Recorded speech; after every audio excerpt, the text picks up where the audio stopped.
Welcome to the Reindl Report. I'm here so I won't get fined. Oh my God, Paul, you make me so mad sometimes. A podcast out of San Diego, California that rewrites the definition of mediocrity. Paul's spirit encompasses what this town is all about. He's amazing! Now, here's your host, Who was on crack? Paul Reindl. You bum.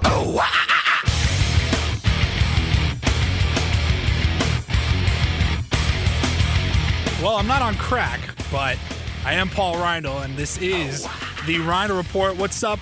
Episode 59 of the Reindl Report coming at you. This is a San Diego sports podcast based out of San Diego, but we're going to be all over the place. I do want to get to San Diego State football. That will be the local angle of this podcast. I've got a lot of other stuff to get to. And I'm going to try to get through this because, man, I am nursing some sort of illness. I don't think I'm getting sick. Like, it's not a cold. I don't have the flu or anything like that. But I have, had the tickle in my throat that I keep coughing, every 10 seconds. So when you hear a pause like that, it means I just coughed. So, lots to get to here. This podcast being recorded on Thursday, October 19th, getting you ready for the weekend, and I've said it the last couple of weeks, and I'm going to say it again. This is the best time of the year if you're a sports fan. This is the best. This is when these have been the easiest podcasts that I have ever had to do over the last just couple of weeks because the content is just right there. I don't have to do anything. It's all there for you. So, best time of the year. Think about this. That was a cough right there. Think about this. Today, we have, again, I don't know when you're listening to this. I thank you for listening to it. Maybe it's a Friday, maybe it's the weekend. But at the time that this podcast is being recorded, it is Thursday the 19th. We got the ALCS, NLCS games going on. It's just the NLCS tonight now that I think about it. Scratch that first part. MLB playoffs. We've got the NBA season is officially under the way. I do have some thoughts on that. NHL is going, and we have Thursday night football. All four of the major sports going on at the same time. That does not happen every single year. This is pretty awesome, pretty unique, and it just seems like every day there's either a couple NBA games on, a couple of playoff games going on in baseball, college football. There's something going on every single night, and the games have been good. The games have been good. The MLB playoffs have been absolutely fantastic. And again, at this time that this podcast is being recorded, it looks like we're on a collision course for Yankees-Dodgers in the World Series. And I support that. I'm Paul Reindl, and I approve that message. I am for that. Nothing against the Astros. They've had a great run. They've had a great season. They're going to be around for a long time. I'd rather see the Yankees. I mean, if I'm just being honest, I'd rather see the brand name, the brand recognition. And then this is where the little bit of the confliction comes in. Do I root for the Dodgers? Are you allowed to do that if you live in San Diego? Are you allowed to root for the Dodgers? I don't know if I'd root for the Dodgers. I'd probably root for the Yankees, but I would rather see the Dodgers there than the Cubs. Yeah. I would rather see Dave Roberts there than Joe Madden. I would. So I am all for this collision course that we have between the Yankees and the Dodgers if that's how it ends up playing up in the World Series. The Astros, down 3-2 now. They had a 2-0 lead in that series, and New York, just like they did against Cleveland, down 0-2.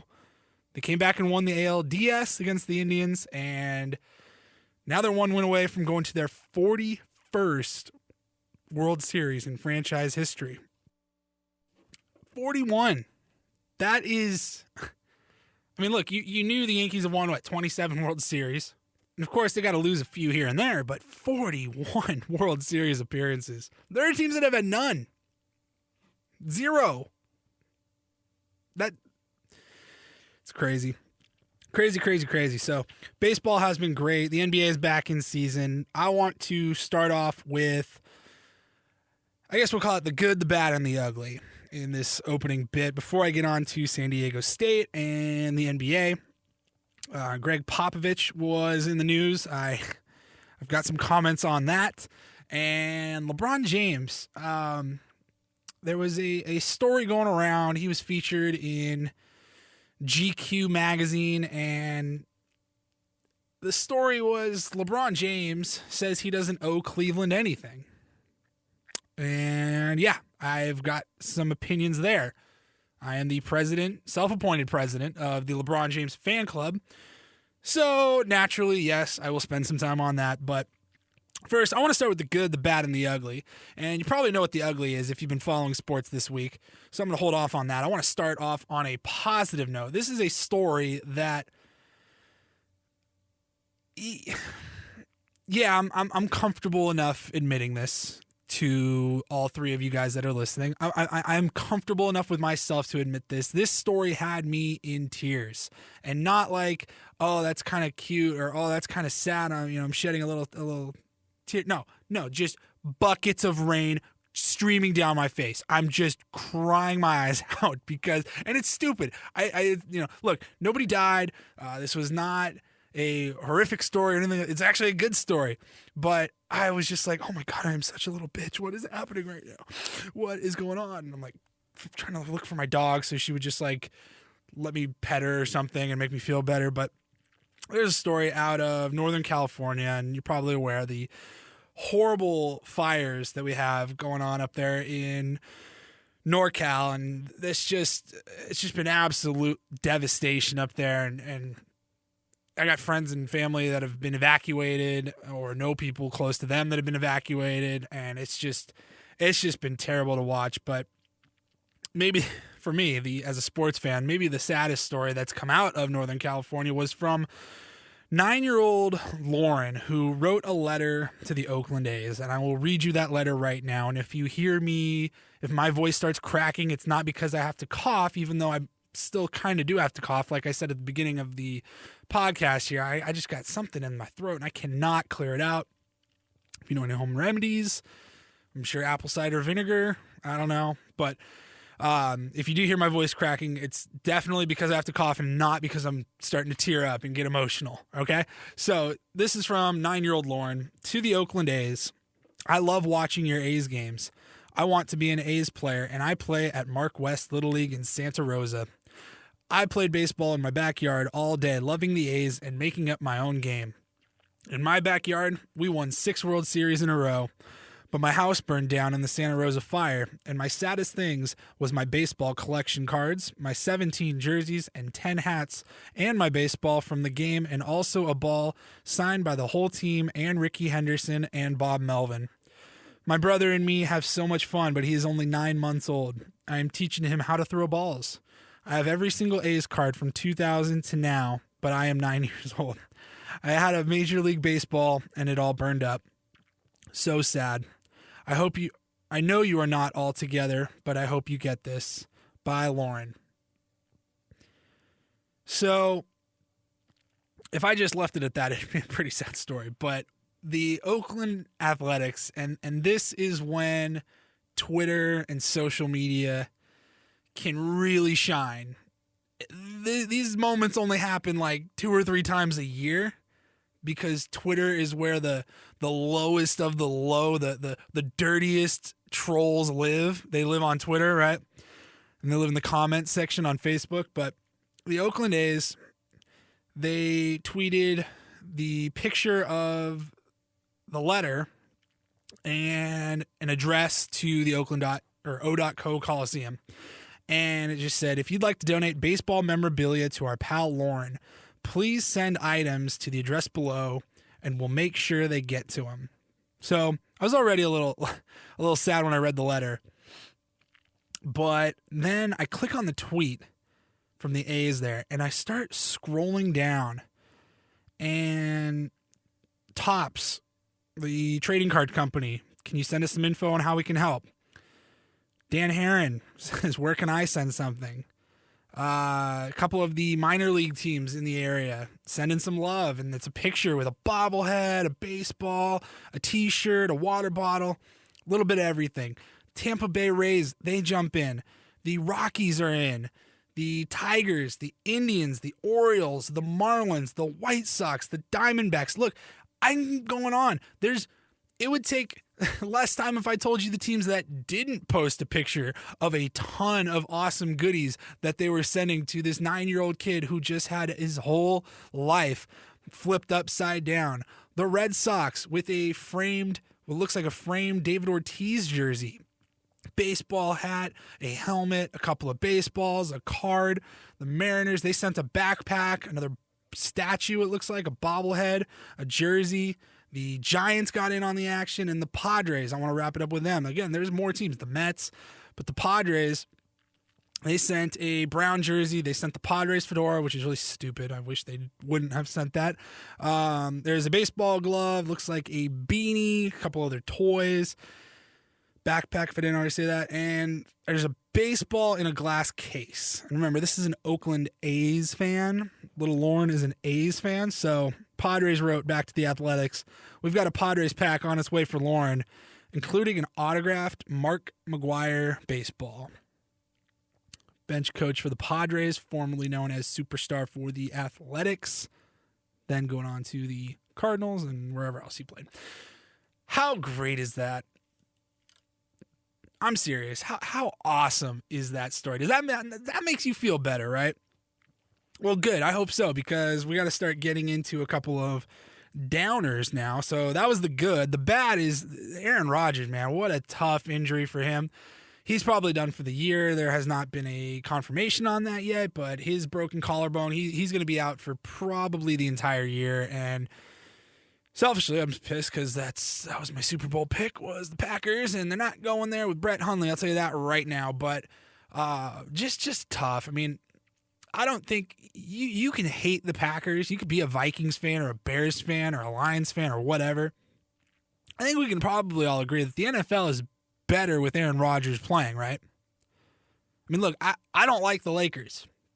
Matter of fact, you could probably call me a Laker hater. But I'm not naive enough to sit here and say that the NBA is not better when the Lakers are good. All right? Is the MLB better with the Yankees fighting to go to the World Series or the Tampa Bay Rays? You tell me. All right? Big names, brand recognition, that stuff matters to the league. Makes it better.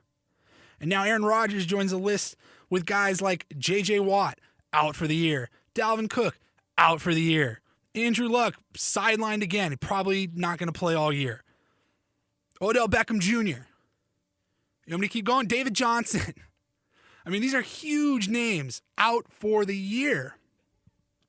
Tough times right now in the NFL. And speaking of injuries, now I got to get to the ugly. Gordon Hayward. Absolutely tragic story on Tuesday night as the Celtics and the Cavs tip off the NBA season. We get 5 minutes into the game, and Gordon Hayward going up for an alley-oop, lands on his leg wrong, dislocates his ankle, fractured his tibia. I mean, the only way I know how to describe it is, look at your foot right now, right? Your toes are pointing in front of you. His toes were pointing the opposite direction. That foot had done a complete 180. And I almost threw up when I saw it. I'm not joking. I didn't see it live. I had other things going on that night. When I get home late Tuesday night, I get online and I see I was like, I got to see the video. I got to see it. I got to know what I'm talking about the next morning. So I see the video and one was enough. I was done. Lost my appetite. I mean, it was tragic for Gordon Hayward, and it had me thinking. There was another story, and somebody that might be listening to the podcast right now, he was there with me. This was like 7 or 8 years ago. We were actually at a University of Washington basketball game, and I want to say they were playing Texas A&M. And I bring this up because this was a game that I was actually at, so I can only imagine or I say I can kind of I have an idea of what the players and the people in the arena near Gordon Hayward were thinking when they saw this, because there was an injury at this basketball game in 2009 or 2010, whenever it was, of a player on Texas A&M. He went up for a board, and when he came down, he landed so hard that his leg snapped in half. And I'm not exaggerating. I think it's the tibia, right? The shin bone is, for the layperson like me, the big bone in your shin, the long bone in your leg, snapped in half. And not only did I see the bone sticking out of his leg, but probably the worst part was hearing the bone break. It sounded like lightning cracking throughout the arena on the University of Washington's campus. It was disgusting. Disgusting for one. And it was just awful. I mean, you didn't want to hear that. You're not supposed to see something like that. And no human is supposed to go through that type of pain. So I remember that moment. I don't know if I'll ever forget it. So when I saw the Gordon Hayward injury, that was the first thing I thought of, and just go, God, I can kind of imagine what it was like for everybody in that room when that happened. Crazy stuff. All right, coming up on episode 59 of the Reinder Report, like I said, I do have some thoughts on Greg Popovich. I do have some thoughts on LeBron James, but got to start with San Diego State. Tough loss against Boise State over last weekend, and now they have a huge game in the Mountain West against Fresno State. Is the season over for the Aztecs already? I will let you know next on episode 59 of the Reinder Report.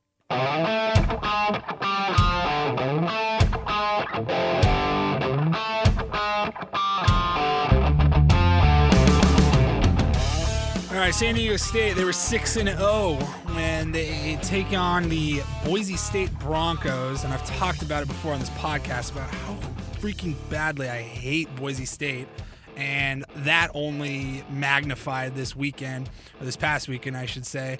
Tough game. Aztecs just, they didn't show up. Everybody else in San Diego showed up, but the Aztecs football team did not, and they just got manhandled. They were beat from start to finish by Boise State. They lost in all three phases. Didn't help that they spotted Boise State 14 points with a punt return, and then Christian Chapman with a horrible decision. Just take the sack, dude. What are you trying to do? Throw it. Why are you even trying to make that pass? Now, I think it was a forward pass. I don't believe it was a lateral or anything to make that a fumble, but why put yourself in that position where it comes down to the ref making a decision like that, a snap decision? I mean, just go down, take the sack. So San Diego State spots Boise State 14 points, and it was all Broncos from there. So now the conversation is the season over? Because, oh my God, San Diego State, they're 6-1, and they have no shot at the Fiesta Bowl anymore. And, undefeated season out the window. Now we're going to be in the Vegas Bowl, maybe. So that's where San Diego State's at. And I say, hold up, pump the brakes. Now, yes, they dropped out of the rankings. San Diego State coming in at 26th this week, and that was right about where I thought they'd be. I thought if they were ranked still, it'd be like 24 or 25. And they ended up being just a fraction of just a little bit lower there at 26. But the season is not over. Now, it could be over if they let one loss turn into two losses, because they've got a 4-0 Fresno State team. I think they're 4-0, maybe 3-0. They're undefeated in Mountain West Conference play. Or now that I think about it, they're 3-0. San Diego State's 2-1. So if San Diego State were to lose to Fresno State, they would go to 2-2. Fresno State moves to 4-0. And at that point, you're probably not getting into the Mountain West Championship game, and you can kiss the Fiesta Bowl and any other significant bowl game out the window. It's gone. Kiss it goodbye. So, huge game for San Diego State, but the season's not over yet. Okay? San Diego State can still, I won't say they can control their own destiny. They might need a little bit of help, but all they have to do is be the highest ranked Group of 5 team. That won't be that hard, because their resume is going to look pretty good. Say they run the table from here on out and they finish whatever in 1. Their only loss being to Boise State. Boise State going to be ranked? I don't know. Maybe at the end of the year. Probably not, but it's possible. I mean, Boise State's a pretty good team. Their only 2 losses this year were to Washington State, who they had just dead, and they let Washington State come right back into that game somehow. Went to like triple overtime in Pullman, and then they lost to Virginia. So pretty good team right there as well. Those are 2 quality losses for Boise State. They're a good football team, so that's a decent loss to have. I mean, if there's such thing as a good loss, you got to give it to the Aztecs and their loss to Boise State. So say that plays out for San Diego State. What else needs to happen? Well, they got UCF and South Florida. Those are the 2 teams that are going to be ahead of San Diego State. They are ranked ahead of San Diego State right now. Guess what? Those 2 teams play each other. So one of those teams automatically has to lose. Chalk it up. I don't know who's going to beat who, but one of those teams will have a loss. And I can promise you that a 1-loss UCF, for example, will not have a better resume than a 1-loss San Diego State team. All right, that sucked watching San Diego State get blasted by Boise State. But the only silver lining of that night was when I got home from the game at 11 o'clock or whatever it was, seeing that ASU put a whooping on Washington. Everything was set up for San Diego State to just move right on up in the rankings, and they just weren't able to hold up their end of the bargain. But ASU pounded Washington. Now, they only scored 13 points, so the box score may not look like that, but they held Washington scoreless for like the entire game. I think they won 13-3.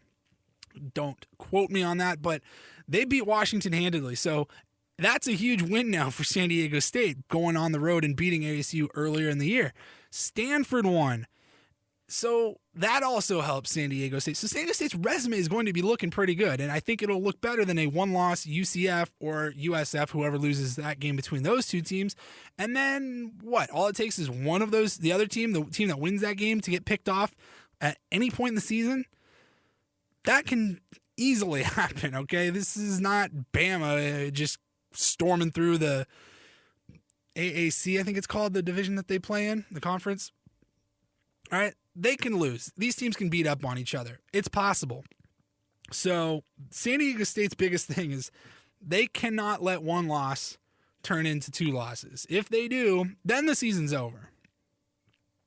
You fall 2 games behind Fresno State, yeah, season's over. And Rashad Penny, even 1 loss now, has probably ruined his Heisman Trophy hopes of being invited, at least, to the New York Athletic Club. Not going to happen. And it's a shame. I mean, he's, second best running back in football? I mean, I go back and forth. That's where my bias comes in. Saquon Barkley is incredible. The guy's pretty damn good. And Bryce Love out of Stanford, yeah, he can put up the numbers as well. So, Pumphrey Penny, unbiased, I would say he's the 3rd best running back in the country, and they're not inviting 3 running backs to New York. That is just not happening. So Penny would have had to be statistically the number 1 running back in the entire country, and probably an undefeated San Diego State team for it to be a legitimate chance of him getting invited to New York. So his shots are gone, but the season is not over, and it's just foolish, I think, for seeing so much conversation since Saturday of, oh my God, what are we going to do? The season's over. No, the only thing that's over is you're not going to go undefeated. And you probably weren't going to go undefeated anyways, because San Diego State just has a knack for losing these random games where you're like, what the hell happened there? Like they'll beat the team they should have lost to, and then they'll lose. They'll let Colorado State come in and put up 65 points on them at home like they did last year, or they'll drop one to South Alabama randomly. That's just the way it is. Like, I think that South Alabama loss last year came right after they beat Cal. Like, that was a huge victory for the program, and then they just lay an egg against South Florida. So it was probably likely that the San Diego State Aztecs were not going to go undefeated this year. And if you're going to lose, trust me, you'd rather have it beat a Boise State than San Jose State. Promise you that. So this season is not over. I think it's foolish for San Diego State fans to be thinking that. Calm down, hit reset, be upset about the loss. There's nothing wrong with that. I was there, man. There was 50,000 people there, 49 and change. Stadium was rocking. I'm not going to call it the Q because it's not the Q anymore. And I can't say SDCCU Stadium. Try saying that 3 times fast. It is SDCCU Stadium. No, not happening. So I'm just calling it Stadium because that's what it said for like 2 or 3 weeks as I drove past it every week. And it just said big old stadium sign.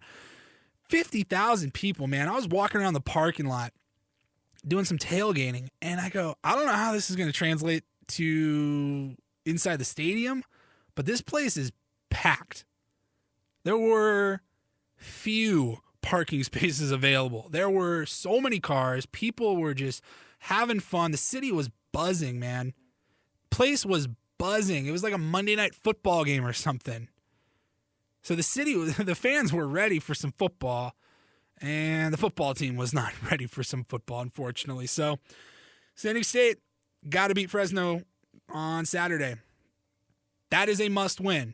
You feel weird saying must win in October, but that is a must win game, or you can just, then the season's over, you can kiss it goodbye, and we'll read the obituary on episode 60 of the Ryan Report.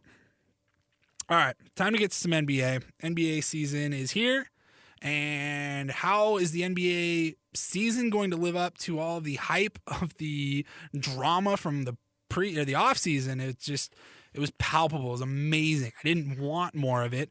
It was like air. I needed more of it. So how is this regular season going to look? Greg Popovich, what did he say recently? You know, he has no filter. He'll say whatever's on his mind. And does LeBron James really owe Cleveland anything? I've got thoughts next, episode 59 of the Rindle Report.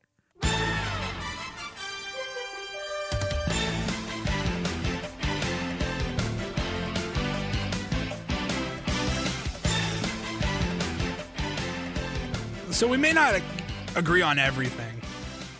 You and me, you and your friends, parents. Like, we're not all going to agree on everything. But I think this is one thing that we actually can all agree on. Round Ball Rock is the greatest sports theme that exists, right? NBA on NBC.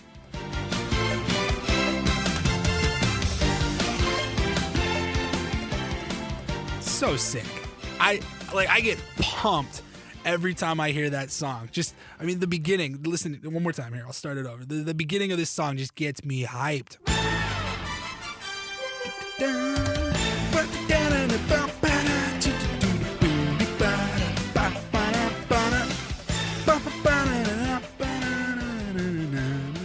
So, now I got that out of the way. Round Ball Rock, GOAT. Calling it right now. All right, NBA season is underway, and I want to start off with Greg Popovich. Greg Popovich had some words for the President of the United States. Shocker. Greg Popovich, I know. He's got no filter. He has no problem saying what is on his mind. But I had a problem not so much with what he said, but the hypocrisy of his critics. So many different ways to attack this story. I guess I will start by saying this happened after President Trump, who went on and said that Obama and Bush, like, they didn't call family members of deceased military veterans, something along those lines, and how he does do that, and so he's better than them, right? Greg Popovich, Air Force, I believe it was the Air Force veteran, took offense to that. He had a problem with the President of the United States using deaths of military members to push his own political agenda. So Greg Popovich, he decides to hop on the phone, and he calls somebody on this website, The Nation, Dave Zirin, who I'm assuming he knows. It's thenation.com, and it was kind of an exclusive. And so it says Pop heard the president's remarks, and what do you say here? So I'm reading straight from the story here. Coach Pop called me up after hearing the president's remarks explaining why he hadn't mentioned the 4 U.S. soldiers killed in an ambush in Niger. Trump said President Obama and other presidents, most of them, didn't make calls. A lot of them didn't make calls. I like to call when it's appropriate, when I think I'm able to do it. And like I said, that Greg Popovich was not happy about that. So he just calls this guy, this author, this reporter, and he goes, "Look, man, I just need to be on the record about this." He said, "I want to say something, and please just let me talk, and please make sure this is on the record." And he talks about how he has been amazed and disappointed by a lot of the things that the president has said and done. But he goes on, he says, "This man in the Oval Office is a soulless coward who thinks that he can only become large by belittling others." And he goes on and on. Popovich, no holds barred on Trump here. And so him being a military member, he should get free reign, right? Because I have seen so many people on one side of the spectrum, me being on the other, saying, no, you can't disrespect the military. You're disrespecting the military if you do that, if you say that, if you feel that way, if you sit like that, if you stand this, disrespecting the military. All right, well, here's a military member speaking his mind, or a military veteran, I should say, not a current member. Want to be appropriate, but this is a veteran speaking his mind. And so I would assume everybody's on the right page, right? Wrong. A lot of people had huge problems with this. And to a certain extent, I get the argument of I go to sports to get away from politics and get away from this crap. I don't care what you have to say. Just coach basketball. Here's the problem I have with that. There is hypocrisy in that statement because so many times, do you know how many times I had heard, I don't care if they have opinions on that kind of stuff. Hey, I'm all for your right to protest. Just don't do it on the football field. Do it on your own time. Don't do it during sports. Guess what? This was on his own time. Popovich did this on his own time. All right, he didn't do this in a post-game press conference. He didn't do it before practice. He didn't call timeout and take the megaphone from homeboy at the Spurs stadium arena and share his thoughts. He wasn't taking a knee during the anthem. Okay, this was on his own time. He made a phone call to somebody he clearly knows and put on the record his opinion. So it seems like, to me, the people that were previously thumping the whole, hey, I don't mind if you do it, just do it on your own time. It sounds like that really was code for, I mind, don't do it. All right? We've talked about this before on the podcast. It drives me nuts that athletes aren't allowed to have opinions. And don't tell me they're allowed to have opinions, just not on the football field, because clearly that's not the case. Greg Popovich being the example. He was the coach, not the athlete, but he was the coach. He's part of the team. And people had a problem with that. So it's not do it on your own time. It's just don't do it. Seems like people just want these football players to run, throw, catch, and beat the hell out of each other. Be gladiators. Don't be human beings. Don't have opinions. That's not why you're here. You're here to be a gladiator and a warrior and bash somebody's brains into the helmet. I mean, come on. Do we not see a problem with that? Like, can we not admit... I said we can't agree on everything besides round ball rock being awesome. Can we at least agree that these issues that are being protested and brought into light, they need to be addressed, right? Like, I suppose there are some people out there that just don't think these issues are real, and that's unfortunate, I would say. To say the least, that's unfortunate. And we might disagree on, now it looks like the players are just protesting Trump, and are they still even protesting what was Colin Kaepernick even really protesting in the beginning? That message has been completely lost, and I understand that.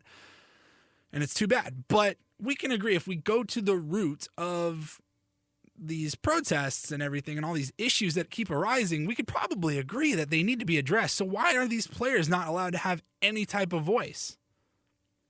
I think that's wrong. So, those are my thoughts on Greg Popovich. I love Pop. I love the guy. I'd vote for him. Shouldn't be any surprise by now. I'd vote for him. Another guy I'd vote for, he could be the running mate, LeBron James. Does LeBron James owe Cleveland anything? And I'm not even sure we're talking about the Cavs. I think we're talking about Cleveland, like the city of Cleveland. Does LeBron James owe them anything? Because there's a story going around. He was featured in GQ, and it just caught wind. I saw it on CBS Sports. LeBron James says he doesn't owe Cleveland anything. And it's all speculation on LeBron leaving after this season when he becomes a free agent and going to Los Angeles, blah, blah, blah, blah, blah. It's the worst kept secret that LeBron is probably not going to be staying in Cleveland next year. I'm throwing that out there. I didn't believe it last year. I would not have bought into that statement, but it's looking that way, okay? So here's the quote. LeBron James owes nobody anything. Nobody, he said. When my mother told me I don't owe her anything, from that point in time, I don't owe anybody anything. But what I will give to the city of Cleveland is passion, commitment, and inspiration. As long as I put that jersey on, that's what I represent. That's why I'm here, to inspire that city. But I don't owe anybody anything. What's wrong with that? I saw a lot of problems. People were not happy about that statement. And what does he owe Cleveland?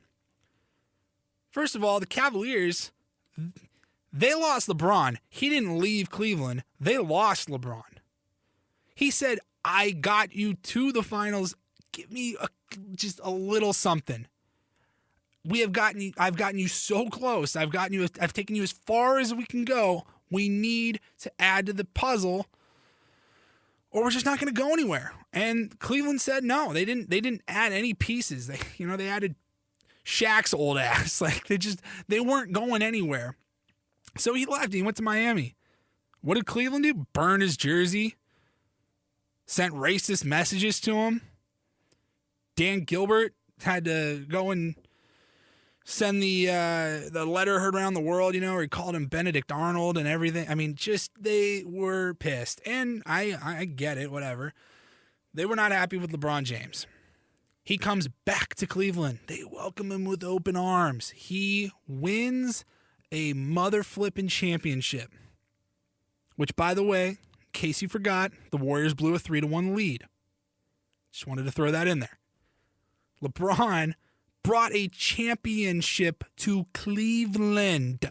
Cleveland! This is for you! Oh! Yeah, so he's good.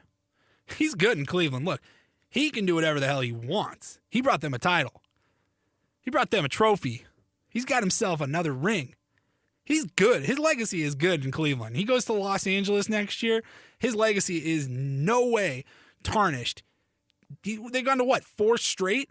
We're going to be 4 straight after this season? Cleveland's pretty happy with LeBron James. He doesn't owe them anything, though. And that's my only question is, does any athlete ever owe any city anything? Any team anything? Maybe the team, because they gave him the opportunity to play, the employment. Kobe Bryant, kind of, you could say he owes the Lakers because they gave him, $24 million the last 2 years of his career, which was just asinine, but, there's a whole bunch of reasons why, including television deals, really. They signed Lakers had the big contract with, I think, Time Warner, and you better have Kobe Bryant on the team. We're not paying you guys all these millions and millions and millions of dollars if Kobe's not on the team anymore. So they had to pay Kobe $25 million. So he might owe the Lakers a little something. But Tom Brady doesn't owe the city of Boston anything. He's won 5 titles for them. He's good. All right, what does Philip Rivers owe San Diego? He doesn't owe San Diego anything. And I know that just pissed off a lot of you that are listening. But it's true. What does Philip Rivers owe San Diego? He was here. He spent 13 years of his life here. He still lives here. He played his ass off as a Charger, as a San Diego Charger. He gave every inch of what he had when he was here. Why would anybody say that he owes them anything more? Are you saying LeBron James isn't trying enough? Were 3 straight trips to the finals not good enough? Not quite good enough? I understand everybody wants 3 straight championships instead of 1 out of 3. But good God, where were you at before LeBron came back, guys? You were lottery picking in the NBA draft. It happened the year after he left in 2010. You went right up to the number 1 pick. And then you come back, and he comes back, and the very next season, you go from missing the playoffs to 3 straight trips to the NBA Finals. LeBron James owes nobody anything. When he says LeBron James when LeBron James says in third person LeBron James owes nobody anything, he's right, man. He's looking out for number 1, as he damn well should be. LeBron James doesn't owe Cleveland anything. You got to be kidding me. That made me laugh. But like I said, as self-appointed president of the LeBron James fan club, yeah, you better believe I was going to go there. So I had some thoughts. But that's going to wrap it up for episode 59 of the Reinder Report. Yeah, I got nothing else. I told you, we laughed, we cried, we almost threw up with Gordon Hayward. We laughed. He probably didn't laugh, actually. But the good, that story from the beginning of the podcast, little Lauren, the baseball fan in Oakland, just brought such a tear to my eye. It was so, I love that. San Diego State gotta beat Fresno State this weekend. It has to happen. Don't let 1 loss turn into 2 losses, or then the season's over. So that's going to do it for me. Episode 59 of the Reinder Report. I want to thank you guys for tuning in. If you're not already subscribed, this is how you do it. Go on iTunes. If you have an iPhone, just hit the podcast app. Search for the Reinder Report. Hit subscribe. What happens then is when I post a new episode every week, usually on a Thursday, every time this podcast gets posted, within like an hour, you will get a notification on your phone. It says, hey, new episode 59. Check it out. Click here to listen. So it makes life easier on you. And it helps me. And if you were to leave a comment, I've been told comments and criticism and all that on iTunes, it helps boost the podcast and it helps the podcast rise in the rankings. So let me know what you liked. Let me know what you didn't like. Let me know what you never want to hear me talk about again, or let me know what you loved and you would like more of. You can follow me on Twitter at Paul Reindl SD. You can always go on the ReinderReport.com and get this podcast and every other podcast that I've done. So that's going to do it for me. I will be back next week, hopefully not with an obituary for San Diego State football. Hopefully not. Season's still alive, still powering on. World Series will be getting going when we have another podcast. I can't wait. Thanks for tuning in.